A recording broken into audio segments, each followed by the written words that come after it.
Welcome students. आज का जो मेरा सेशन है वो होटल मैनेजमेंट को लेकर है। आज हम होटल मैनेजमेंट में जो बात करने जा रहे हैं basically parking plaza and gardening area के बारे में बात करेंगे। देखिए स्टूडेंट्स, होटल के अंदर जब कभी भी कोई गेस्ट आपका दाखिल होता है, देखिए सिंपल सी बात है, अगर होटल में नहीं भी बात करते तो हम अपनी जनरल लाइफ में बात करते हैं, तो जो पहला एरिया आपके घर का या आपकी लाइफ का होता है वो पार्किंग एरिया होता है, यानी जो आपका कारपोस्ट होता है उसमें इंसान एंटर होता है। इसी तरह जब होटल में आता है तो होटल में गेस्ट के पास दो इम्पॉर्टेंट जगहें होती हैं जहाँ से वो गुजरता है। बेसिकली पहली जगह कौन सी होती है? पहली जगह वो होती है जहाँ से वो अपना एक्सपीरियंस बिल्ड करता है। ठीक है, दो उसका एक्सपीरियंस क्या होता है? पार्किंग प्लाजा में जब अपनी गाड़ी पार्क करता है तो वहाँ उसको एक एक्सपीरियंस होता है। फिर जब वो आपकी गार्डनिंग एरिया को देखता है, यानी जहाँ फूल पौधे देखता है, तो उसको सुकून मिलता है, काम मिलता है। तो बेसिकली होटल के ये दो बहुत इंपॉर्टेंट एराज होते हैं जिनको हम यहाँ डिस्कस करेंगे। ये भी अंडर द फ्रंट ऑफिस होते हैं। अब बात करते हैं जी पार्किंग प्लाजा की। पार्किंग प्लाजा क्या किरदार अदा करता है ज़िंदगी में? ये होटल के अंदर हमारे पास क्या इसका सिनेरियो मिलता है। बेसिकली देखें, अगर हम पार्किंग प्लाजा की बात करते हैं तो पार्किंग प्लाजा या पार्किंग एरिया वो होता है जहाँ पर गेस्ट अपनी गाड़ी को बहुत सिक्योर्ड पोजीशन के अंदर खड़ा कर सकता है। ये वो जगह होती है जहाँ गेस्ट को कन्वीनियंस मिलती है। सबसे पहली कन्वीनियंस ये होती है कि उसने गाड़ी खड़ी करनी होती है, अपनी गाड़ी की पार्किंग के लिए उसको बहुत अच्छा एरिया मिल जाता है। सबसे पहली चीज़ आपकी पार्किंग प्लाजा का ये रोल होता है। फिर दूसरा रोल ये होता है कि सिक्योर्ड होती है और इसके अंदर जो है वो सेफ्टी बहुत ज़्यादा होती है, यानी आपकी गाड़ी अगर खड़ी हुई है तो उसमें सिक्योरिटी भी होगी और सेफ्टी भी होगी। ऐसा नहीं होगा कि आपकी गाड़ी से कोई चीज़ स्टॉल कर ली जाए, कोई चोरी हो जाए या कोई ऐसा प्रॉब्लम हो जिससे आपकी गाड़ी को जो है कोई नुकसान पहुंचे। तो ये भी एक इम्पॉर्टेंट एरिया और गेस्ट के लिए पाया जाता है। फिर उसके बाद अगर बात कर लेते हैं, थर्ड इसका फंक्शन है इसका ऑपरेशनल एफिशिएंसी। अब ये ऑपरेशनल एफिशिएंसी क्या कि इसका जो ऑपरेशन होता है वो सबसे ज़्यादा गेस्ट को इफेक्ट करता है। उसकी साइट बनती है, उसके देखने का नज़रिया बदलता है कि जी होटल किस तरह से इस एरिया को ऑपरेट करता है। अब सबसे इम्पॉर्टेंट बात ये आती है कि जी आपके पास सबसे पहली चीज़ इजी एक्सेसिबिलिटी आ जाती है। इजी एक्सेसिबिलिटी का मतलब ये होता है कि आपका जो गेस्ट है वो ऑलरेडी आपकी जो कंपनी है या आपका जो ऑर्गेनाइजेशन है वहाँ पर बहुत जल्दी से अप्रोच कर सके, इजीली एक्सेस कर सके, पहुँच सके। जो पार्किंग एरिया होता है उसके की फीचर्स होते हैं कि इजी एक्सेसिबिलिटी होती है, यानी गेस्ट इजीली आपके पास मूव कर सकता है। फिर उसके बाद कैपेसिटी होती है। कैपेसिटी का क्या मतलब है कि कैपेसिटी इतनी होनी चाहिए कि जितने आपके गेस्ट की रूम, जैसे आपने रूम अरेंज किए हुए 207, तो ऑलमोस्ट आपके पास इतनी कैपेसिटी होनी चाहिए कि आप 207 208 गाड़ियों को पार्क कर सकें, या उनके भी रिलेटिव जो आएँ तो कम से कम आपके पास 200-250 की जगह होनी चाहिए। ठीक है, फिर उसके बाद अगर हम बात कर लेते हैं, उसके बाद अगर बात करते हैं तो एक बहुत अच्छा एक स्पेस होना चाहिए, जिस स्पेस में आपका जो आने वाला बाहर से कोई विजिटर आता है तो उसके लिए भी स्पेस मौजूद होना चाहिए। फिर उसके बाद बात कर लेते हैं जिसकी सिक्योरिटी भी ऑलमोस्ट बहुत ज़्यादा इंपॉर्टेंट है। जब इस एरिया का सिक्योरिटी बहुत अच्छी होगी तो ऑलमोस्ट गेस्ट पे बहुत अच्छा इंप्रेशन जाएगा और वो आपकी ऑर्गेनाइजेशन को यूज़ करेगा।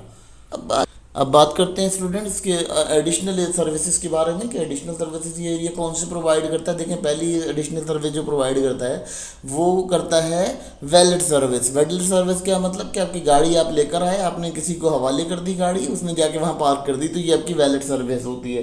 ठीक है, तो वैलेट सर्विस आपकी एडिशनल सर्विसेज में होती है। इसके अलावा आपके पास इलेक्ट्रिक व्हीकल्स की जो है चार्जिंग की जगह होनी चाहिए, चार्जिंग पॉइंट होने चाहिए कि जहाँ आप इलेक्ट्रिक व्हीकल्स को चार्ज कर सकें।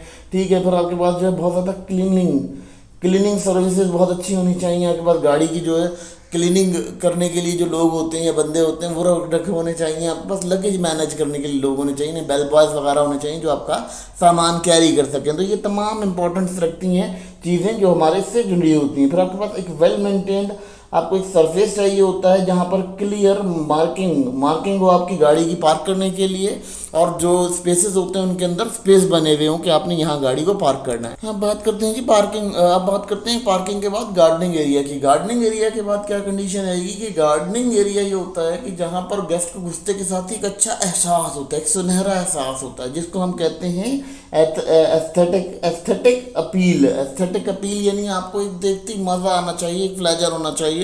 ये आपका पार्किंग एरिया, ये जो आपका गार्डनिंग एरिया होता है इसका काम होता है, इसका बहुत इंपॉर्टेंट है।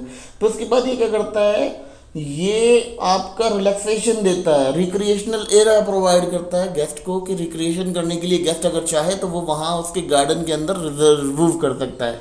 फिर अगर हम बात कर लेते हैं तो वो आपको इन्वायरमेंटल बेनिफिट्स ये देता है कि आपकी जो भी केमिकल या कार्बन डाइऑक्साइड या दूसरे किस्म के जो मॉलिक्यूल्स आपके हवा में चल रहे होते हैं वो उसको भी रिफाइन करने का एक जरिया बनता है। तो इन्वायरमेंटली भी वो आपको बहुत ज़्यादा सिक्योर प्रोवाइड करता है। उसके बाद जो सिंपल नेक्स्ट बात होती है, जो नेक्स्ट काम होता है वो ये होता है कि आपके पास इसकी जो डिज़ाइन होता है वो ऐसा होना चाहिए कि आपकी बिल्डिंग के साथ उसका डिज़ाइन मैच करता हो।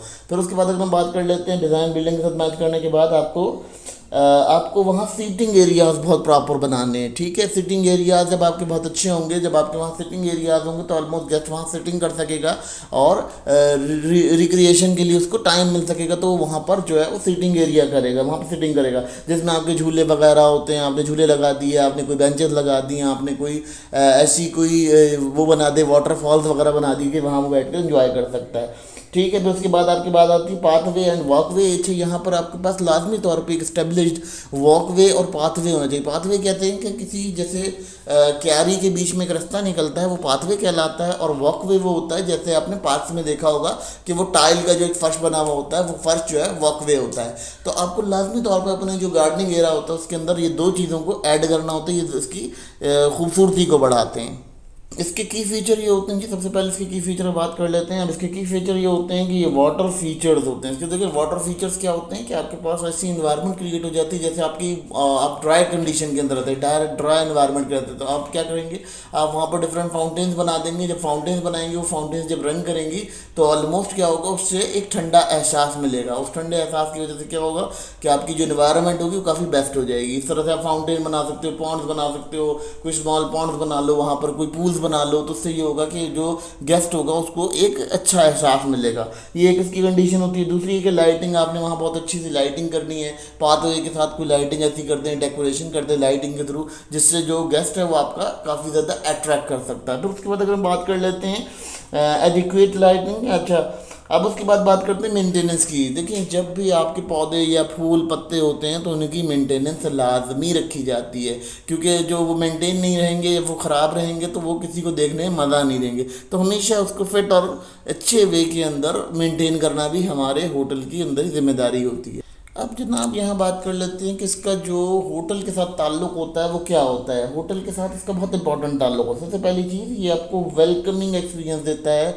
यानी आप जब किसी ऑर्गेनाइजेशन के अंदर दाखिल होते हो तो आपको वेलकम किया जाता है। आपके गार्डनिंग एरिया से, पार्किंग एरिया से आपका वेलकम शुरू हो जाता है, वहाँ से वेलकम शुरू कर देते हो। बेसिकली हम जो देखते हैं वो डोर बेल और बेल बॉय तक देखते हैं कि वहाँ से वेलकम शुरू है, वहाँ वेलकम नहीं होता। वेलकम आपका पार्किंग एरिया से शुरू हो जाता है। फिर उसके बाद अगर हम बात कर लेते हैं, इसका दूसरा काम ये होता है, ये व्यू करता है। एक तो व्यू देता है, लोगों को बाहर से गुजरने वालों को भी एक लेजर प्रोवाइड करता है जो आपकी ऑर्गेनाइजेशन के बाहर से देख रहे होते हैं आपको। ठीक है, फिर दूसरा क्या करता है, ये आपका ईजी एक्सेस होता है, यानी आपके पास एक्सेस मिल जाता है, आपको ईजीली आप एक्सेस कर सकते हो उसके अंदर। ठीक है, फिर उसके बाद अगर आप बात कर लेते हो इवेंट एंड एक्टिविटीज़, तो आपको अगर कोई इवेंट करना है, कोई इवेंट अरेंज करना है, कोई एक्टिविटीज़ अरेंज करनी है तो उसके लिए भी आपको एक अच्छा एरा मिल जाता है कि आप वहाँ पर आउटडोर इवेंट्स अरेंज कर सकते हो अपने ही होटल के अंदर, अपनी कंडीशंस के अंदर। तो ये तमाम चीज़ें जो हैं ये बहुत ज़्यादा गेस्ट के लिए इंपॉर्टेंट होती हैं। और देखें, जो फ्रंट ऑफिस है ना, फ्रंट ऑफिस इसी चीज़ों को लेकर चल रहा होता है। फ्रंट ऑफिस सिर्फ एक डिपार्टमेंट नहीं होता, वो बेसिकली पूरा का पूरा एक सिस्टम होता है जिस सिस्टम को लेकर चल रहा होता है। इसके बकिया डिपार्टमेंट्स भी हैं जिनको हम डिस्कस करेंगे, जैसे कंसर्ट डिपार्टमेंट है और बेल बॉय वगैरह के जो फंक्शंस हैं वो बताएंगे आपको। और कंसर्ट डिपार्टमेंट को पहले भी मैं डिस्कस कर चुका हूँ।